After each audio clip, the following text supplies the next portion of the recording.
পুরুষ কিসে আটকায়? কেউ বলে রূপে, কেউ বলে গুণে, আবার কেউ বলে রূপবতী চাইতে ভাগ্যবতী হওয়া জরুরি। আবার কখনো কখনো তো এটাও শোনা যায় যে পুরুষ মায়ায় আটকায়। আসলে পুরুষ আটকায় কিসে? এক দেশের এক রাজা ছিল। তার এত ধন সম্পত্তি থাকা সত্ত্বেও তার জীবনে মনে হচ্ছে ভালোবাসার অভাব। তাকে একা একা বোধ হচ্ছে। তাই সে আর এক দেশের এক রাজকন্যাকে বিয়ে করে আনলো। বিয়ে করে আনার পরও তার মনে হচ্ছে তার জীবনে ভালোবাসার অভাব। সে আরো একটা বিয়ে করলো, কিন্তু তারপরও তার মনে হচ্ছে জীবনে ভালোবাসার অভাব। ভালোবাসার অভাব মিটাতে যাইয়ে একটা না, দুইটা না, তিনটা না, সে 9টা দেশের রাজকন্যাকে বিয়ে করলো। তার এখন 9টা বউ।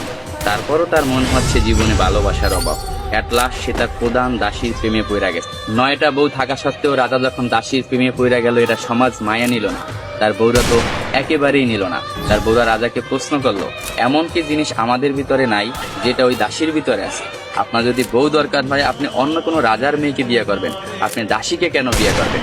তখন রাজা বলল, 9টা বউ থাকা সত্ত্বে আমি রাজা হইয়া দাসীর কেন প্রেমে পড়লাম, এটা শুধু আমি তোমাকে না, পুরো বিশ্বকে দেখাবো। এটার জন্য আমি কালকে বড় একটা অনুষ্ঠানের আয়োজন করা হবো। ওই অনুষ্ঠানে আমি প্রমাণ করাই দেব আমি রাজা হইয়া কেন দাসীর প্রেমে পড়লাম। পরের দিনকে একটা বড় অনুষ্ঠানের আয়োজন করা হলো। ওই অনুষ্ঠানে 10টা থালা ছিল। 10টা থালা 10 রকমের সম্পদ দিয়ে ভরপুর ছিল। কোনোটায় টাকা, কোনোটায় সোনা, রূপা, হীরা, মুক্তা ইত্যাদি ইত্যাদি দিয়ে 10টা থালা ভরপুর করা হয়েছে। 10টা থালা ভরপুর করার পর রাজা সবাইকে বলল, এই 10টা থালায় 10 রকমের সম্পদ আছে। আমার 9 জন বউ এবং আমি যাকে ভালোবাসি আমার দাসী, এই টোটাল 10 জন, যে যে থালাটা ধরতে পারবে সেই থালার সম্পদ তার।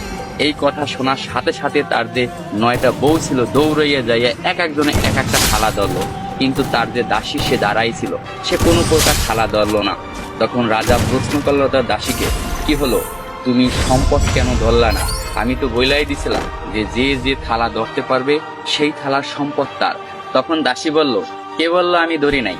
আমি তো আমার সম্পদ ধৈরেই দাঁড়াই রয়েছি। রাজামশাই, আপনি ভালো করে তাকাইয়ে দেখেন, আপনার জামা আমার হাতে ধরা। আমি আপনার জামা দইরা বইছি। আমার কোনো ধন সম্পদ চাই না, আমি আপনাকে চাই। আমি যদি আপনাকে পাই, এরকম ধন সম্পদের আমার অভাব হবে না। আমি কিছুই চাই না, শুধু আপনাকেই চাই। আমি তাই আপনার জামা দইরা দাঁড়াই রেছি। তখন রাজা অস্ত হাসিতে হাইসা পড়লো এবং সবাইকে বলল, দেখো রাজদরবার বাসীরা, তোমরা সবাই দেখো, রাজার 9টা বউ থাকা সত্ত্বেও রাজা কেন দাসীর প্রেমে পড়ছিল। আসলে পুরুষ কখনো টাকা, পয়সা, রূপ, যৌবনের মায়ায় পড়ে না। পুরুষ আটকে যায় নিঃস্বার্থ ভালোবাসা। পুরুষ তাই নিঃস্বার্থ ভালোবাসা। পুরুষকে যে নিঃস্বার্থ ভালোবাসবে, পুরুষ তারই হবে, শুধুই তার।